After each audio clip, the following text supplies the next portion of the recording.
most excited about?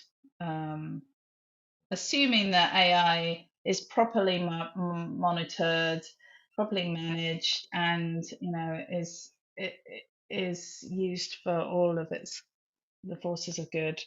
What are you most excited to see in the games that we play going forward? Accessibility features, for God's sake. Mm. For God's sake. Yeah, I was no, literally sorry. about to say. Sorry. Yeah. There you go. We Okay. can both say accessibility, but yes, it's an obvious one, isn't it? It's a no-brainer. And it could be so easily implemented across like a whole plethora of different types of games if the AI is trained to spot like barriers to access. Say, for example, it could be like, oh, you need to do this, and this, and then it could be programmed to correct it or to make it to open up the access and just make it so much easier for so many more people to play who've never had that opportunity before.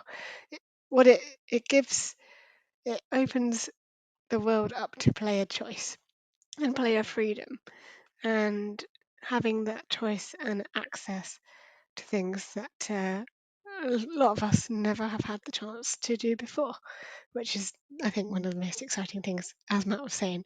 But you can continue saying, Matt, if you'd like. Yeah. So Yeah. for me, for example, what my yeah, so basically my dream is an accessibility suite of so for Unreal Engine, because that's what I'm working with. That you drag and drop it into the project that you're making, and you've got this massive suite of AAA standard accessibility features, because all of the things that have been in The Last of Us and God of War, they are all, in terms of like actual technology, they are extremely simple. So what I'm, if I was a studio, or if I knew how to properly write code, there is a way for me to, rather than having to painstakingly replace every single texture in a game, there's a way to automate that process. There will be a very, very simple coding script that could automatically take these things and load them into it. But no one has bothered to look. And then that's where artificial intelligence can be used to do all that legwork and add those things to the game. Yeah, so that should be a massive revolutionary thing. Mm. Yeah, I think it's really interesting actually. When I was researching for today's session, I came across sort of a list of things that AI was going to bring to the gaming world. And what was really interesting actually was that I just did a search for AI in gaming, and I didn't find anyone really talking about a lot of the negative things that we talked about in the last episode. And I think that's a little bit of a worry, but that was Mm. just an aside. But what I did come across was one of the things they were talking about was about the idea of adaptive gameplay. So games that learn how you play Ah. and then adapt to and match the content and pitch the content at your gaming style. So if they notice that you're a slow reader or you always struggle to line your gun up and stuff, they could maybe slow the conversation down, or help give you support with with aiming. That's what I would need. And things like that. So I think I mean, obviously that's not the same sort of level of accessibility changes that you both talked about, but it might help to help the game to slowly adapt to your needs and your gameplay style without you needing to even press a button. It would just grab from this toolbox that Matt has designed Mm. for them, and say, okay, this person might need this or this person might need that, and I think that I I don't know how you feel about this, but I always have the subtitles on when I'm I do. watching TV, Yeah.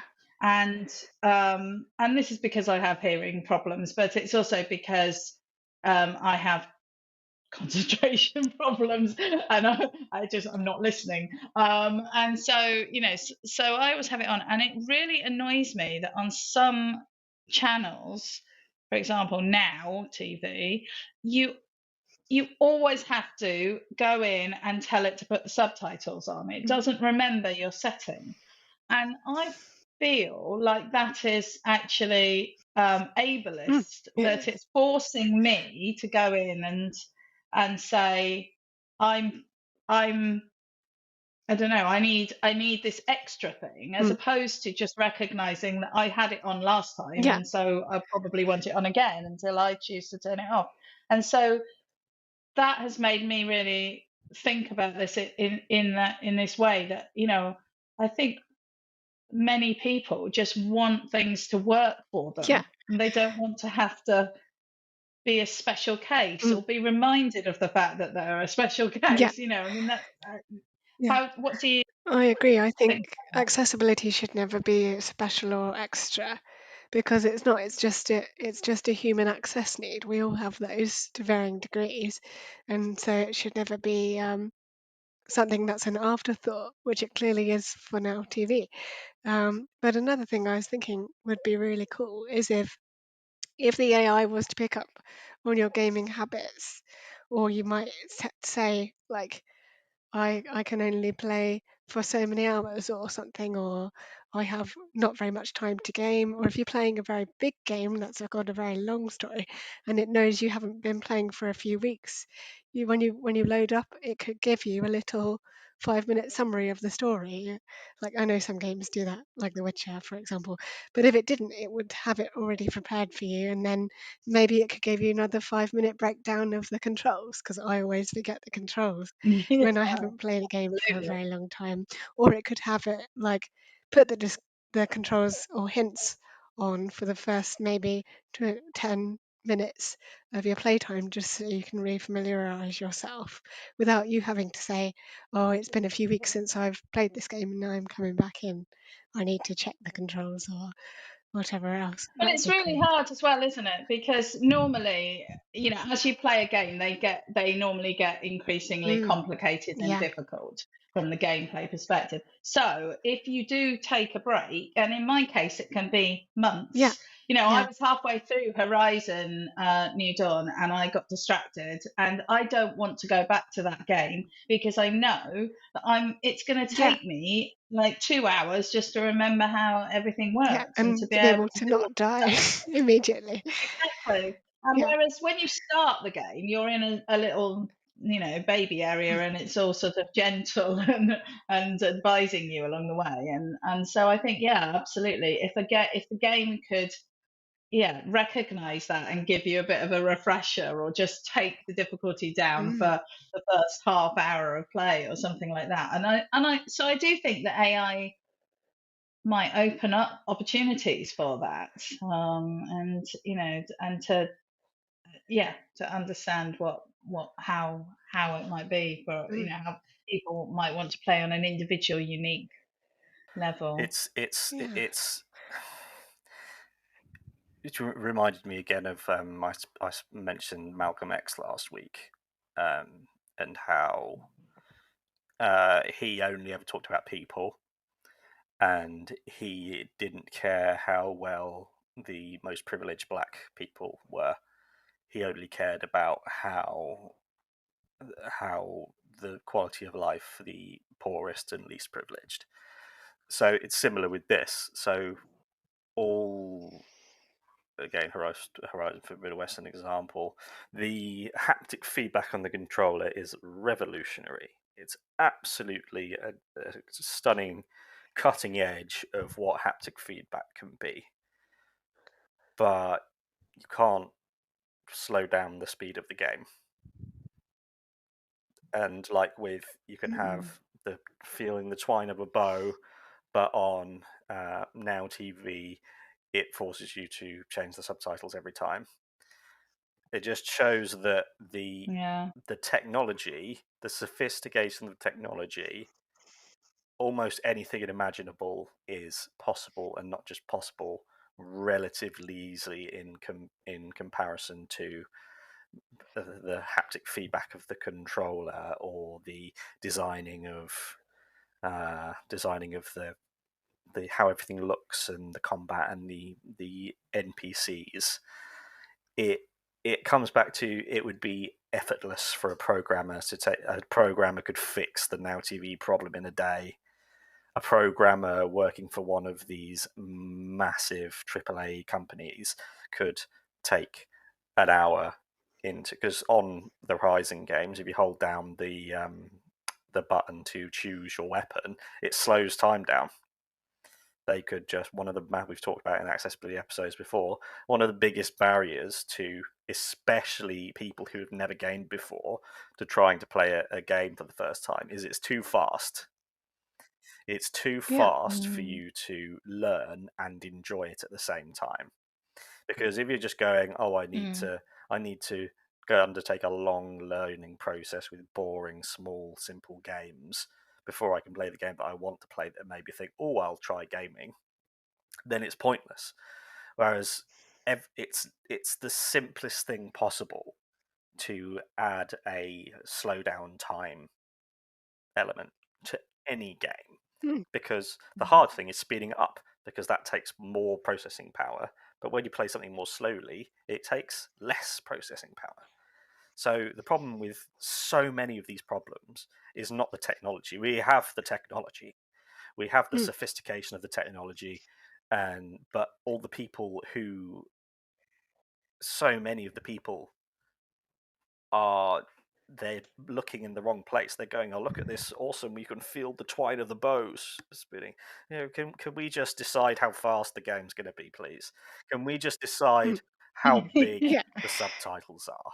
Can we, these so, Yeah. and that is, yeah. So there's a lot of, it's a common theme of our feminism stuff and women's rights stuff, is that these things that we want are so obvious and easy and simple concepts, but we have these institutions that are, they get to choose what happens, and so we find ourselves so constantly banging our heads against the table, going, "It's right there.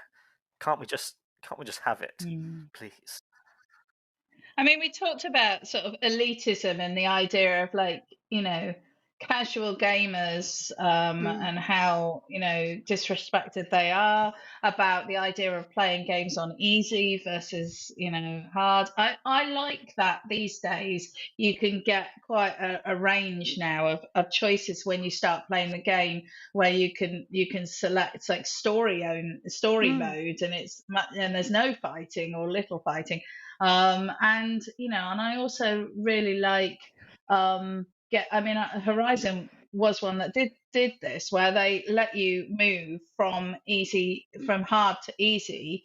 They let you change if you were in the middle of the game, and then go back. So, like, if you had a fight that was just, you were stuck, no longer is that a problem. You just move down a level and it's a slightly easier fight. You still complete the fight, you still do the story, but you don't get stuck there forever, which, for some people, that, I mean, I'm sure we've all had games where we've got to a point and we get stuck, and then we don't, you don't necessarily finish that game because of that, um it used to be that I would just hand the controller to somebody else and get them to do that Yeah. bit. But these days, that's not, the games don't really work that way, and that you're not, you don't play in the same way, and their stories are much more involved, and the techniques are much more complex. So but I do think it's a really positive thing that they're, because at the end of the day, I mean, my daughter was playing a game, and she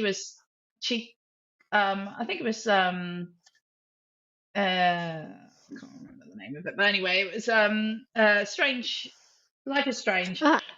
and she was getting really stressed about making one of the decisions, and I said, well, look it up online, go online, see what the options are, and she was like, but isn't that cheating? And I was like, well, No, because the point of the game is to have fun. It's not a competition. You're not going to get an award at the end of it if you don't go on Google.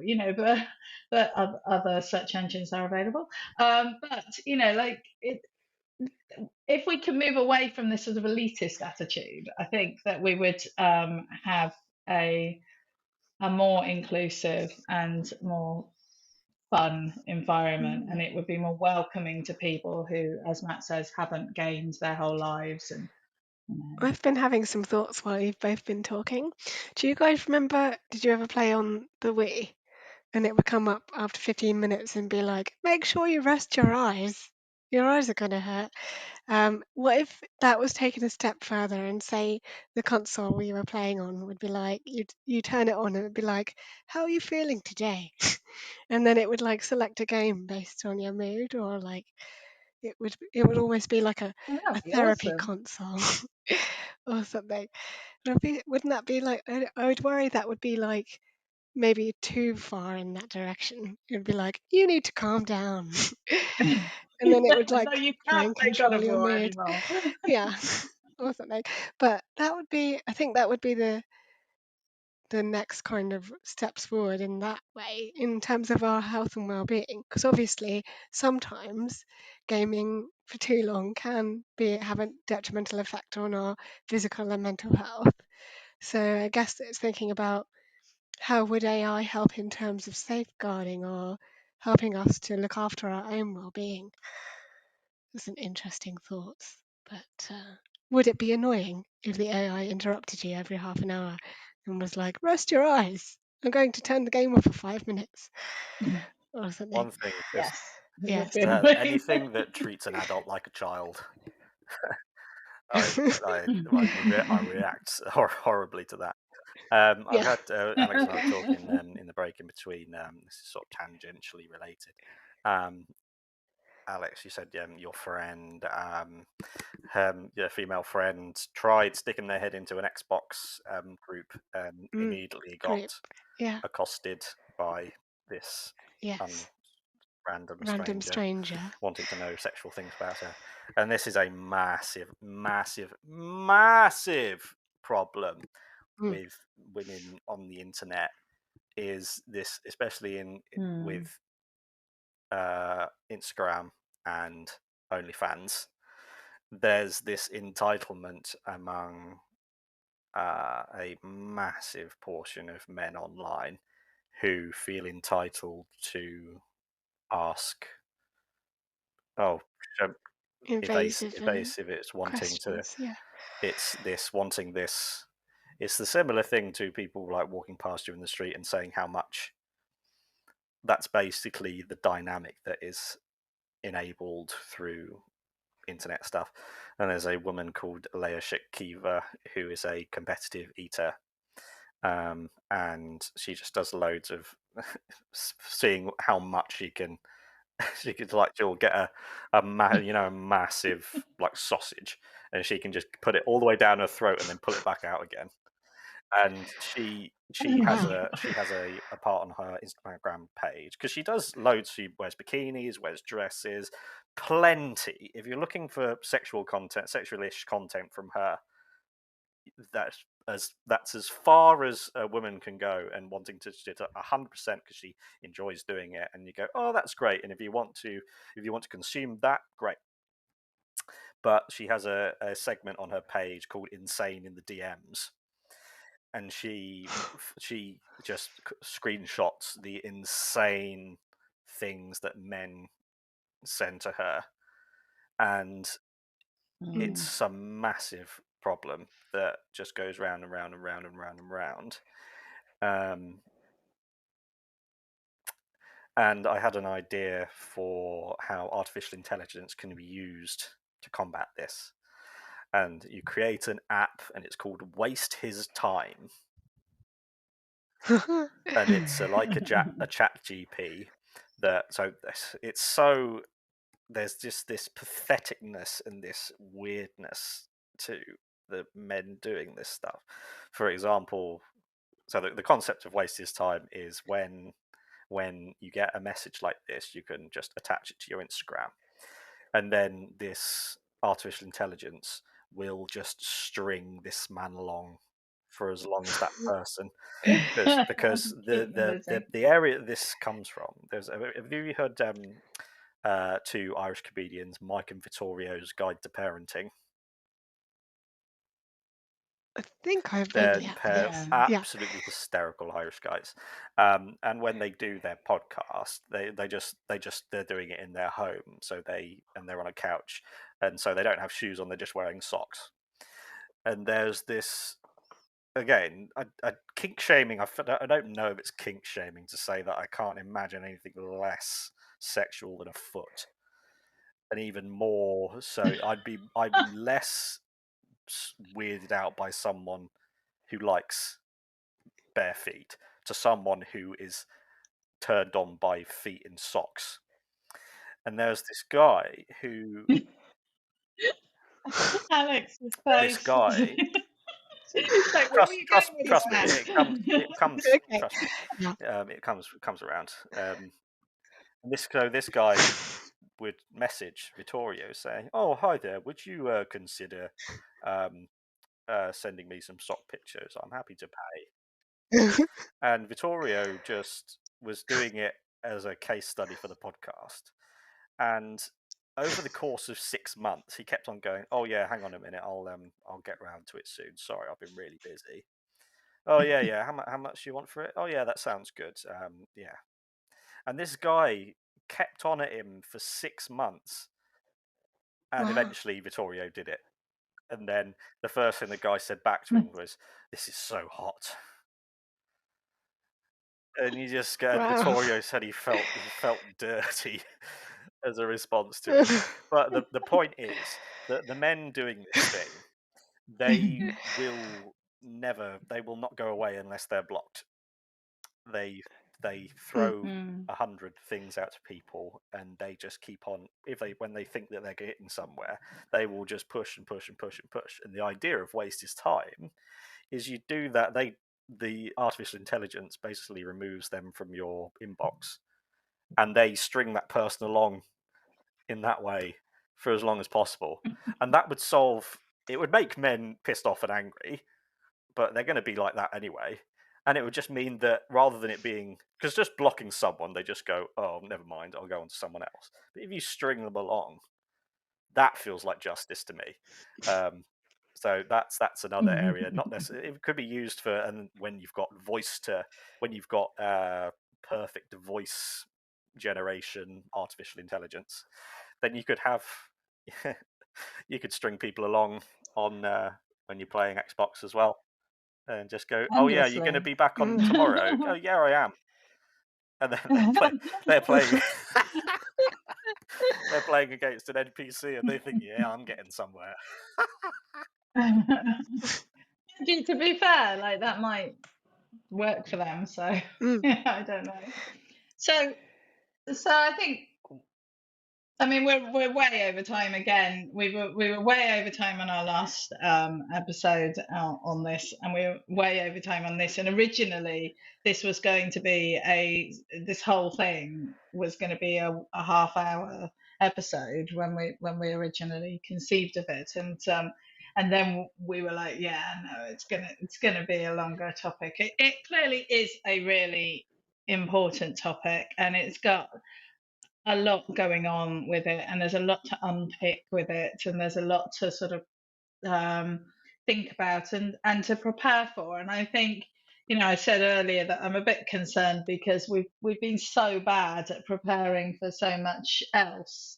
The environment being being one of the most important things that and so I am concerned about how things are going to pan out with AI. But I do also think that there is a lot that can benefit from this, and I think that um, in a lot of ways, I think that groups that have traditionally been forgotten about may find themselves being supported more through AI. Simply by the virtue, I think this is a bit sad, but I think simply by the virtue that it will be quite easy to do it and cheap to do it. So it's kind of like it goes from a nice to have to a actually we can have this option. So I think that would be quite positive. But I do think that we're going to have to be vigilant to make sure that we don't end up in, you know, increasing discrimination, as we discussed in the last episode. So, does anyone have anything they would like to add before we say what our games are that we were talking about right at the start? No, I'm sure we'll revisit this I'm topic sure. because it is just a big topic. So, I said that I summarised my gaming experience for the last week in 2 words and 1 colour as I think it was death and frustration, and the colour blue. And this is because I've been exploring the Shadowlands in Baldur's Gate, and I just did a big fight, and I died like 10 times, and it was one of those really long fights, Oh and I was no. like dying, you know, it was just well, I wasn't, yeah, I won't say, but anyway, it it wasn't going my way, and I ended up swapping out characters 2 or 3 times, changing my party makeup because I was just really struggling. So yeah, it was very frustrating. And I've just recently attached my Hue lights to my laptop, so my computer, so that when I'm gaming, the lights in my room change color in line Nice. with this environment. So it's been, because it's the Shadowlands, it's all very sort of blue light. So that's Nice. why it was blue.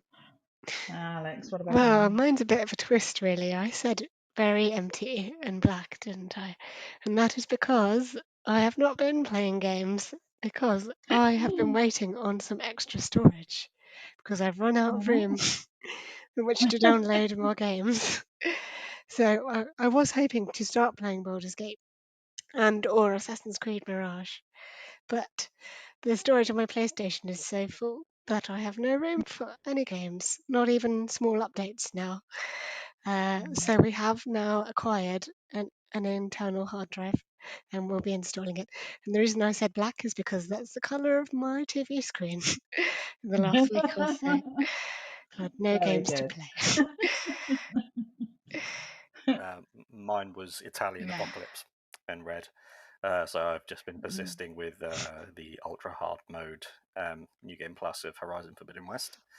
Of course, I'm playing it in Italian, and it's an apocalypse. Ah, yes. And she has red hair, so that was mine. I've also, I'll say this afterwards. Don't worry. Okay. Okay We'll then. keep that So secret. we'll find out what that is. So yes, we're on every Thursday, and I don't know what our next topic is going to be, so that's exciting. And we are available on Patreon, and we are available on PayPal, and we're accessible on all of your podcasting and video viewing platforms. So please check us out, and if you like what you see, please give us a follow and give us stars and forward us on to some friends who you think might also enjoy it. Thank you very much.